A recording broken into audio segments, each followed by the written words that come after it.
নেতৃত্বের ক্ষেত্রে যদি জনতার কণ্ঠস্বর কারোর জন্য প্রযোজ্য হয়, তবে মাওলানা আব্দুল হামিদ খান ভাসানী হচ্ছেন সেই নাম।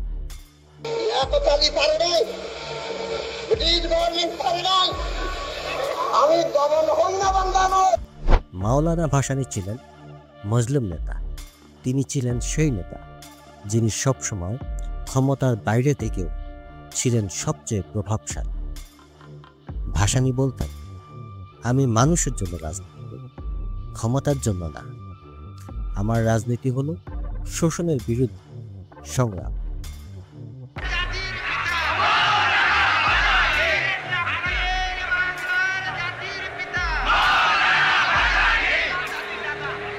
উনিশশো 1954 সালের যুক্তফ্রন্ট থেকে শুরু করে 1971 সালের মুক্তিযুদ্ধ পর্যন্ত তিনি সাম্রাজ্যবাদ ও শোষণের বিরুদ্ধে সরব ছিলেন। পাকিস্তান আমল হোক কিংবা স্বাধীন বাংলাদেশের শুরুর দশক, ভাসানীর বলিষ্ঠ ভাষণ আর জনতার সাথে একাত্মতা ছিল তৎকালীন নেতাদের মধ্যে অনন্য।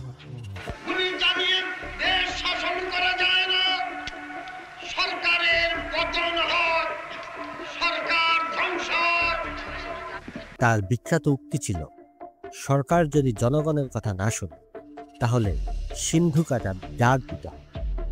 তিনি ছিলেন বামপন্থী রাজনীতির অগ্রদূত, যিনি বারবার বলতেন, ভুখা মানুষের পক্ষে দাঁড়ানোই আমার রাজনীতি।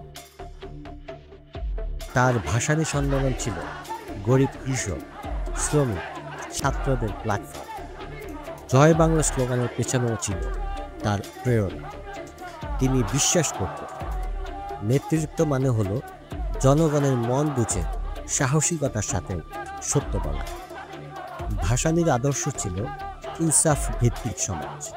তিনি বলতেন, শোষকের বিরুদ্ধে সংগ্রাম করাই হলো ঈমানের দাবি।